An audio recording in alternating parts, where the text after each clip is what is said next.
দুইটা কথা।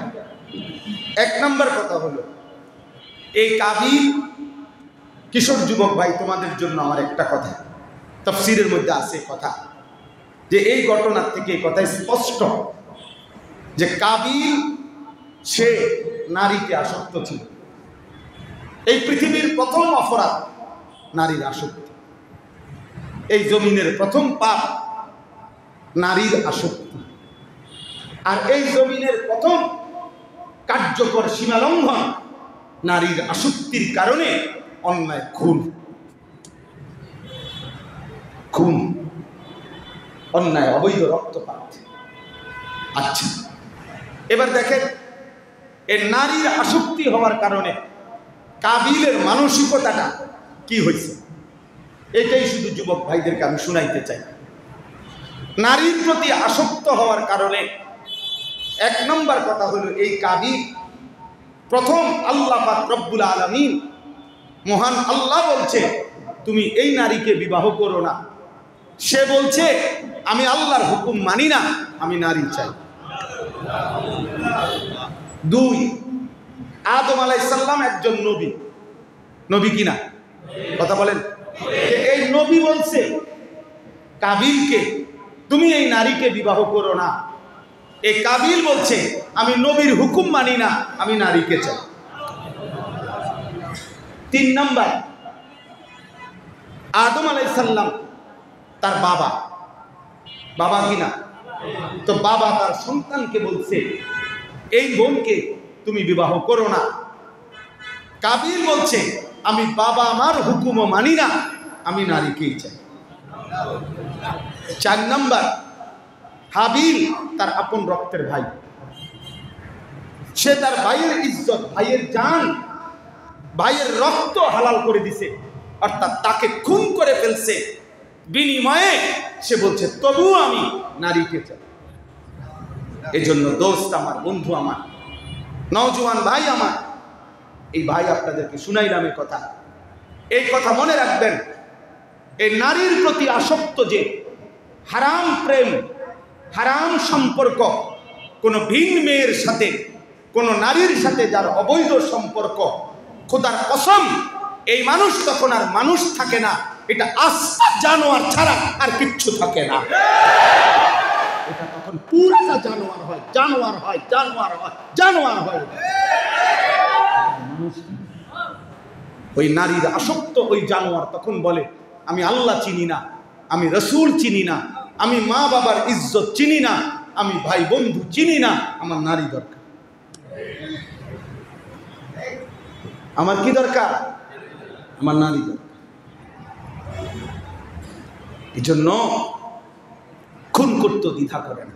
এই পৃথিবীর সর্বযুগে, এই পৃথিবীর অন্যায় খুন, হারাম যত খুন আছে, অবৈধ অন্যায় যত খুন, এর শতকরা 90 ভাগ, 95 ভাগের পিছনে নারীর স্পর্শ আছে। নারীর ফাঁদ, নারীর লোভ, নারীর আকর্ষণ, নারীকে কেন্দ্র করে। এই জন্য দোস্ত আমার, বন্ধু আমার, অনেক নওজোয়ান মাশাআল্লাহ, রাত যদি বেশি না হইতো আমি আরো লম্বা বলতাম, আমার ফিরতে হবে সেই কুমিল্লা। তাইলে আমি বলতে চাইছি এই কথাটা, প্রিয় ভাই আমার, মহান আল্লাহ পাক রব্বুল আলামিন কোরআনে বলছেন আমি যাকে পুরুষ বানিয়েছি, আমি আল্লাহই তার শরীরের দেহ থেকে, তার অংশ থেকে তার স্ত্রীকে বানিয়েছি। আল্লাহ তাআলা বলেন আমি তোমাকে যে স্ত্রী দেব, তার দ্বারা তোমার 3টা জিনিস আমি তোমার জন্য দেব। এক নম্বর, লিতাসকুনু ইলাইহা, ওই তোমার স্ত্রী দ্বারা তুমি সুকুন, প্রশান্তি পাবে। 2, ওয়াজআলা বাইনাকুম মাওয়াদ্দাতাম ওয়া রাহমা, আমি আল্লাহ স্বামী স্ত্রীর মধ্যে ভালোবাসা, এবং 3, দয়া মায়া আমি দিয়ে দেব। 1, সুকুন মিলবে, প্রশান্তি মিলবে। 2, মাওয়াদ্দাত, ভালোবাসা মিলবে। 3, রাহমাত, দয়া মায়া মিলবে। আল্লাহ তাআলা বলেন তুমি আমার দেওয়া স্ত্রীর জন্য অপেক্ষা করো, আমি তোমার দিল শান্ত করে দেব, আমি তোমারে ভালোবাসা দিয়ে দেব, আমি তোমারে দয়া মায়াও দিয়ে দেব। কিন্তু তুমি নিজের থেকে এই অন্যায়, এই নিজের থেকে রিলেশন, এই হারাম সম্পর্ক প্রিয় ভাই আমার, বন্ধু আমার, কোনোভাবে বিবেকবান হলে আপনারা স্কুলে পড়েন, কলেজে পড়েন, ইউনিভার্সিটিতে পড়েন, দোস্ত আমার পড়েন, আমাদের কোনো, কিন্তু এই হারাম সম্পর্ক, হারাম এই রিলেশন, খোদার কসম, আল্লাহর কসম, বিবাহ বহির্ভূত ছেলে মেয়ের সম্পর্ক, সেটা শুধু ছেলে মেয়ের সম্পর্ক, এটা রিলেশন হইতে পারে না।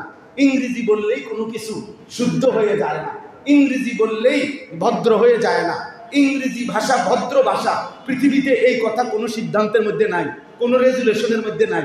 আপনি বলেন না এটা কোথায় আছে? কথা বলেন না কেন?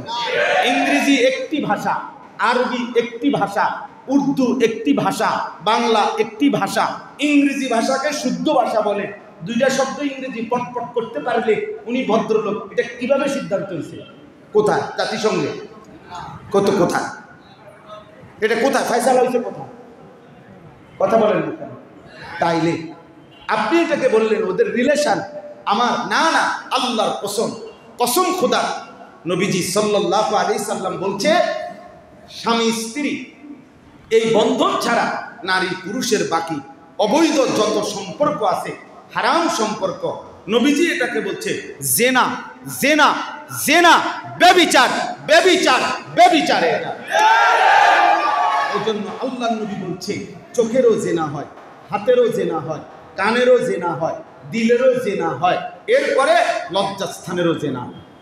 তাহলে হাতেরটা যেটা এটাও জেনা, চোখেরটা যেটা এটাও জেনা, কথার যেটা এটাও জেনা, তারপরে পায়ের যেটা এটাও জেনা, লজ্জাস্থানের যেটা এটাও জেনা। তো নবীজি তো শুধু লজ্জাস্থান দ্বারা অপকর্ম করলে সেটাকে জেনা বলে, আর হাত দ্বারা ছুঁয়ে দিলে, মুখ দ্বারা কথা বললে, রাস্তায় পার্কে বিনোদন কেন্দ্রে অবকাশ যাপনে ঘন্টার পর ঘন্টা গপ মারলে এটা জেনা না, এটা রিলেশন। শুদ্ধ মারে? হ্যাঁ, শুদ্ধ মারেন? এটা রিলেশন, এটা জেনা। বলেন এটা কি? এটা ব্যভিচার, এটা হাতের ব্যভিচার, ওইটা চোখের ব্যভিচার, ওইটা কানের ব্যভিচার, ওইটা দিলের ব্যভিচার, ওইটা পায়ের ব্যভিচার, এটা লজ্জাস্থানের ব্যভিচার। সব জিনা, জিনাল আইন, জিনাল লিসান, জিনাল কলব, জিনাল ইয়াদ, জিনাল রিজল, জিনাল ফরজ, লজ্জাস্থানের। এক সবগুলো হাদিসের শব্দ, আমি বানায় আরবি বলি নাই, হাদিসের শব্দ। অতএব নারী পুরুষের অবৈধ যত সম্পর্ক, এরা কখনোই, ওরা এই প্রেম, ভালোবাসা, মহব্বত, প্রেম, আল্লাহর কসম, স্বামী স্ত্রীর বিবাহ বহির্ভূত অন্য সম্পর্ককে প্রেম বলা যাবে না, জেনা বলতে হবে। জেনা, এটা ব্যভিচার, এটা ব্যভিচার, এটা জেনা। আপনি যদি বলেন বর্তমান আধুনিকতার সাথে এটা মানানসই না, তা আমনের আধুনিকতা আমনে মানান, আমি এটা মানি। আমার আরশ আজিমের মালিক যেটা বলছে, আমার আল্লাহর বন্ধু আমার রাসূল সাল্লাল্লাহু আলাইহি সাল্লাম যেটা বলছে, এটাই চির আধুনিক, এটাই সত্য, এটাই বাস্তব, এটাই যৌক্তিক, এটাই মানবতার সপক্ষে, এটাই একমাত্র কামিয়াবি। এর মধ্যেই সফলতা, এর মধ্যেই সফলতা। নারীকে ইজ্জত দিতে গিয়ে, নারীর অধিকার প্রতিষ্ঠিত করতে গিয়ে, নারীর জেনাকে, নারীর ব্যভিচারকে ভদ্রচিত স্বীকৃতি দেওয়ার জন্য উঠে পড়ে লাগছে যারা, এরা নারী নামের কলঙ্ক ছাড়া আর কিচ্ছু হইতে পারে না।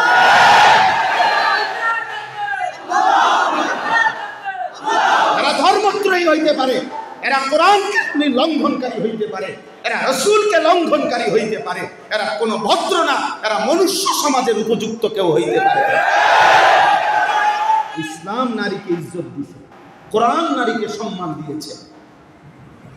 এটা সেই নারী, যেই নারী আমরা বইতে পড়ছি, কিতাবে, ইসলাম পূর্ব যুগে। আরে মিয়া, আমি নিজে পড়ছি।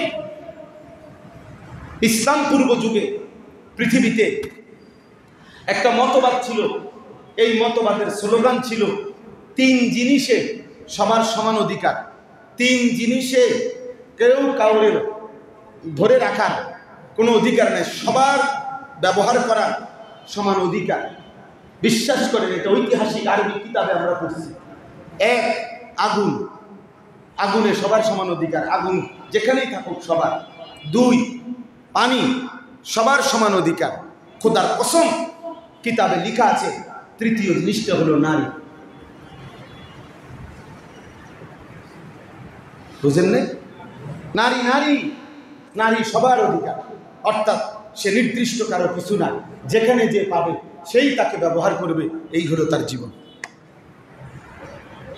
তাহলে যেই সমাজ নারীকে এতটা নিকৃষ্ট অবস্থায় নামায় দিছিল, নারীকে রাস্তার পণ্য, উপভোগের পণ্য বানায় দিছিল, সেখান থেকে ইসলাম, সেখান থেকে কোরআন, সেখান থেকে আমার রাসূল সাল্লাল্লাহু আলাইহি সাল্লাম ইজ্জত দিতে দিতে, সম্মান দিতে দিতে এতটা উচ্চ মর্যাদায় দিছে। শেষ পর্যন্ত নারীকে কোথায় দিয়েছে জানেন? নারীকে আল্লাহ রাসূল কোথায় নিয়ে গেছে? আমার পরিষ্কার বক্তব্য, আমরা সবাই বুঝবেন এটা। নারীকে আল্লাহ নবী সাল্লাল্লাহু আলাইহি সাল্লাম ইজ্জতের চূড়ায় নিতে গিয়ে জান্নাতের উপরে তুলে দিয়েছে। যদি জান্নাত মায়ের পায়ের নিচে হয় তো মা কোথায়? আমার কথা বলেন, বুঝছেন না? সহজই শব্দ। জান্নাত যদি মার পায়ের নিচে হয় তো মা কোন? মা উপরে না? মার পায়ের নিচে জান্নাত হইলে মা কোথায়? ইসলাম নারীকে জান্নাতের মধ্যে উড়িয়ে দিয়েছে মর্যাদা। আর ওরা 1450 বছর পরে আইসা ওরা নারীকে সম্মান দিবে, সম্মান দিবে। আমার বিবি কয়েকবার বলছে আমার এই কথাটা, হাসতে হাসতে কই যে এই বেডিটি আমার জিগাইছি, আমার মর্যাদার দরকার আছে। তা আমি তো এগুলো বলি না। তা আমরার মতো এরকম আমার বলছে, আমরা 10 লক্ষ পর্দানশীল নারী আমরা একসাথে বলি যে তোমাদের কাছে আমরা 2 পয়সার কোনো মর্যাদা চাই না। তোমাদের এই মর্যাদার নামে, তোমরা অধিকারের নামে যা দিতে চাচ্ছ, আমরা সেটা ঘৃণা ভরে প্রত্যাখ্যান করব, ঘৃণা ভরে প্রত্যাখ্যান। আল্লাহ আমাদেরকে মাফ করে দেন কোনোভাবে ইনশাআল্লাহ। এই জমিন আমার বাংলাদেশ, ইঞ্চিতে বর্গ মাইলে ছোট হইতে পারে, কিন্তু কলিজায় মোমেন বড় ইনশাআল্লাহ, ইনশাআল্লাহ। এজন্য নওজোয়ান কোনোভাবে কোনোভাবে কোনো আপোষ হবে না। জিহাদি সমাধান, আপোষ কোনো সমাধান না। আপোষ না, জিহাদ, জিহাদ সমাধান। ইনশাআল্লাহ বিজয় ইসলামের হবে। শনিবার